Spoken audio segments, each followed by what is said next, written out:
बिस्मिल्लाहिर्रहमानिर्रहीम अस्सलाम वालेकुम। अॼु असां हिन क्लास में फॉर्मेशन जे मुतलिक़ सिखंदासीं। मतलब त प्रेजेंट सिंपल टेंस खां वठी फ्यूचर परफेक्ट कंटिन्यूअस टेंस ताईं जेके बि टेंस हूंदा आहिनि सभिनी जो हिकु फार्मूलो हूंदो आहे। उन फार्मूले जी मदद सां असां सेंटेंस ठाहींदा आहियूं। त इन फार्मूले खे ॾिसी करे असीं हिकु सही सेंटेंस कीअं ठाहे सघूं था, उन मुतलिक़ ही कंप्लीट क्लास आहे।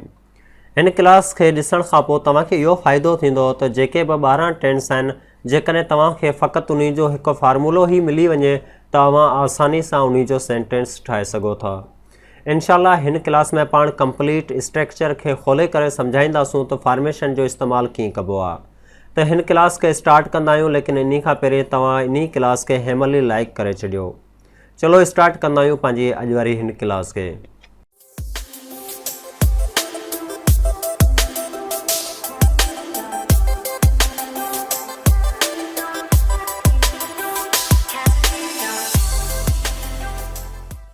सभिनी खां पहिरीं असां वटि जेका फॉर्मेशन ॾिनल आहे उहो आहे प्रेज़ेंट सिंपल टेंस जी।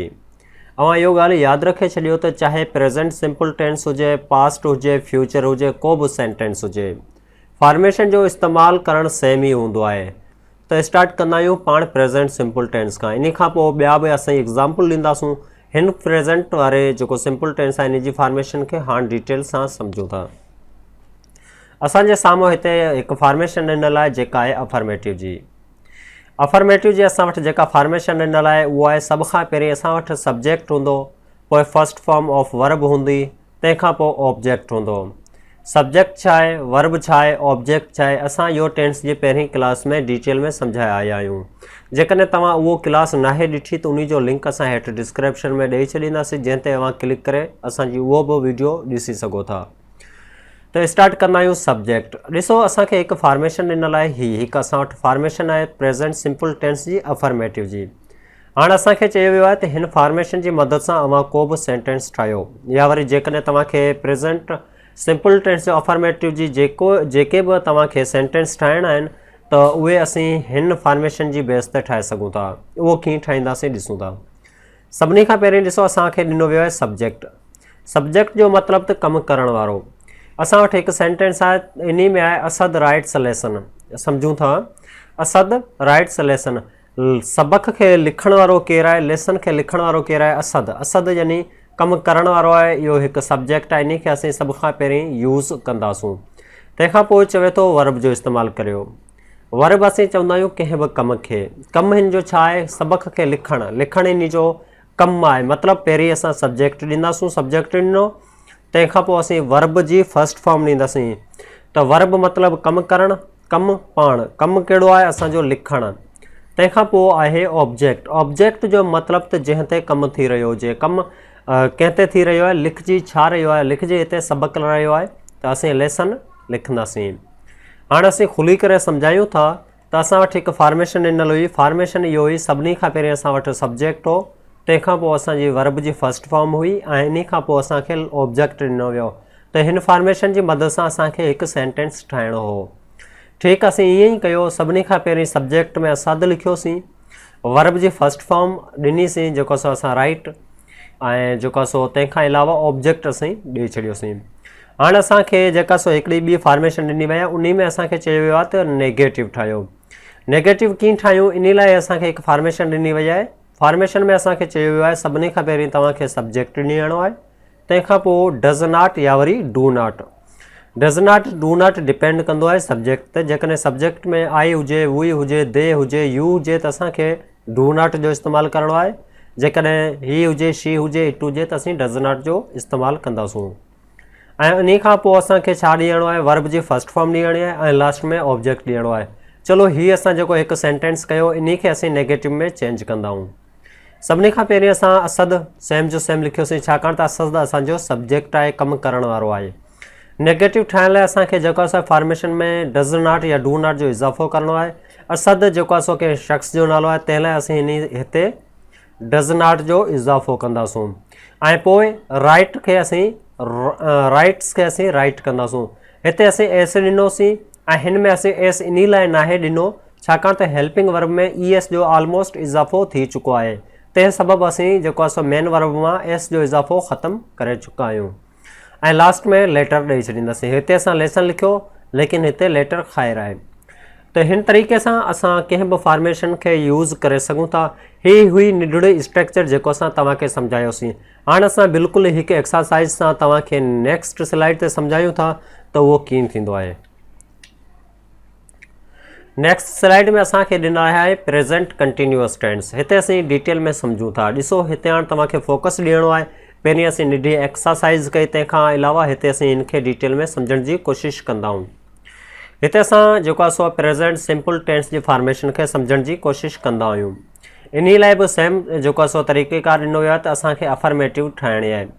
अफर्मेटिव ठाहिण लाइ असांखे छा ॾिनल आहे, सभिनी खां पहिरीं सब्जेक्ट आहे, तंहिंखां पोइ इज़ एम आर इन जा हेल्पिंग वर्ब आहिनि, मेन वर्ब जी फोर्थ फॉर्म ॾियणी आहे ऐं ऑब्जेक्ट ॾियणो आहे। चलो इन जो मिसाल कंदा आहियूं। मिसाल इहो आहे, सब्जेक्ट में असीं अली रखियोसीं, हेल्पिंग वर्ब 3 ॾिनल आहिनि, 3 मां को बि हिकु लिखणो आहे। सब्जेक्ट में जेकॾहिं अली अची वियो त असां हिते इज़ जो इज़ाफ़ो कंदासीं ऐं जेको असां मेन वर्ब जी फोर्थ फॉर्म ऑपरेटिंग हलाइण ऐं इन खां अलावा छा हलाए रहियो आहे, कंप्यूटर हलाए रहियो आहे। हिन फॉर्मेशन जो मतिलबु इहो आहे त सभिनी खां अलावा पहिरीं अव्हांखे सब्जेक्ट ॾियणो आहे, तंहिंखां पोइ हेल्पिंग वर्ब ॾियणो आहे ऐं वर्ब जी जेका सो फोर्थ फॉर्म ॾियणी आहे ऐं लास्ट में ऑब्जेक्ट ॾियणो आहे। असां बि ठीकु ईअं ई कयो। सभिनी खां पहिरीं असां हिते जेको आहे सो सब्जेक्ट ॾिनोसीं, सब्जेक्ट ॾियण खां पोइ असीं इन जो हेल्पिंग वर्ब जो इज़ाफ़ो कयोसीं, तंहिंखां पोइ असांखे चयो आहे त मेन वर्ब जी फोर्थ फॉर्म यूज़ कजो, उहो बि असां हिते मेन वर्ब जी फोर्थ फॉर्म खे यूज़ कयोसीं ऐं लास्ट में असांखे जॾहिं चयो वियो त ऑब्जेक्ट इस्तेमालु कजो त उन लाइ असां हिते कंप्यूटर जो इज़ाफ़ो कयोसीं। मतिलबु त अली कंप्यूटर हलाए रहियो आहे। चलो हाणे असां इन जो ई नेगेटिव कंदा आहियूं। नेगेटिव जो करण जो सेम ई तरीक़ो आहे, सिर्फ़ु असांखे नॉट जो इज़ाफ़ो करणो आहे।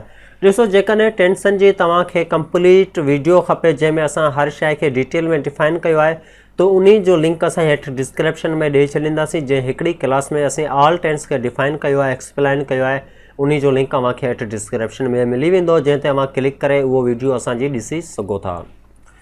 नेगेटिव ठाहिण लाइ असां फ़क़ति नॉट जो इज़ाफ़ो कंदा आहियूं, बाक़ी असांजी फॉर्मेशन सेम ई आहे। ॾिसो हिते अली इज़ नॉट। हाणे ॾिसो फॉर्मेशन में छा असांखे चयल आहे त सभिनी खां पहिरीं सब्जेक्ट ॾिजो, असां हिते सब्जेक्ट अली यूज़ कयोसीं। तंहिंखां पोइ चवे थो हीअ जेके 3 हेल्पिंग वर्ब आहिनि जिन्हनि मां अव्हांखे को बि हिकिड़ो सिलेक्ट करणो आहे त अली खे ॾिसी करे जेकॾहिं सब्जेक्ट में असांजो अली आहे त असां इज़ जो इज़ाफ़ो कयोसीं ऐं इन खां पोइ फॉर्मेशन में चयो वियो आहे त पोइ अव्हांखे ऑब्जेक्ट या वर्ब कोन इस्तेमालु करणो, अव्हांखे नॉट जो यूज़ करणो आहे, जेको असां हिते नॉट जो यूज़ कयो आहे। ऐं वर्ब जी फोर्थ फॉर्म, वर्ब जी हिते असीं ऑपरेटिंग फोर्थ फॉर्म जो इस्तेमालु करे चुका आहियूं। जेकॾहिं फर्स्ट फॉर्म हुजे या ऑपरेट हुजे या ठीकु आहे। हाणे हिते असांखे फोर्थ फॉर्म चयल आहे त असीं ऑपरेटिंग कंदासूं। ऑब्जेक्ट माना जंहिं ते कमु थी रहियो आहे, हिते असां इन लाइ छा कयोसीं, ऑब्जेक्ट कंप्यूटर जो इस्तेमालु कयोसीं। उमेदु कंदा आहियूं त एतिरे ताईं तव्हांखे डिटेल में सम्झी चुका हूंदा ऐं अव्हांखे इहो क्लियर थी चुको हूंदो त हिकु फॉर्मेशन खे असां सही तरीक़ेकार सां कीअं यूज़ करे सघूं था। ॾिसो त फॉर्मेशन पूरी टेंसन में यानी कि प्रेज़ेंट खां वठी फ्यूचर ताईं जेके बि फॉर्मेशन आहिनि सभई डिपेंड कंदियूं आहिनि 4 शयुनि ते। कहिड़ियूं 4 शयूं? पहिरियों उन में हूंदो सब्जेक्ट, तंहिंखां पोइ हूंदो हेल्पिंग वर्ब, उन खां पोइ हूंदो मेन वर्ब ऐं लास्ट में हूंदो ऑब्जेक्ट। इहे ई 4 शयूं मिली करे हिकु फार्मूलो ठाहिनि था। उन फार्मूले खे यूज़ करे असीं हिकु सेंटेंस ठाहींदा आहियूं। सब्जेक्ट छा हूंदो आहे? सब्जेक्ट हूंदो आहे कमु करण वारो, मतिलबु त कमु केरु पियो करे। हेल्पिंग वर्ब उहो ॿुधाए थो त हीउ कहिड़े ज़मान जो सेंटेंस आहे। इन खां अलावा वर्ब, मेन वर्ब मतिलबु त कमु कहिड़ो करे रहियो आहे ऐं लास्ट में ऑब्जेक्ट मतिलबु कंहिं ते कमु करे रहियो आहे। इहो सभु कुझु मिली करे असीं हिकु सेंटेंस ठाहींदा आहियूं। उमेदु कंदा आहियूं त अव्हांखे अॼु वारी हीअ क्लास पसंदि आई हूंदी ऐं सम्झ बि अची वई हूंदी। इंशाअल्लाह हाणे असां अव्हांजी ख़िदमत में हिकु न्यू वीडियो सां हाज़िर थींदासूं। तेसीं ताईं असांखे ॾियो इजाज़त। अल्लाह निगहबान। सिंध बारा जियन सिंधी टोपी अज घटवारा जियन इहा सिंध नदी रीता सिक भरी प्रीता रची नची यारो अंत हिकड़ो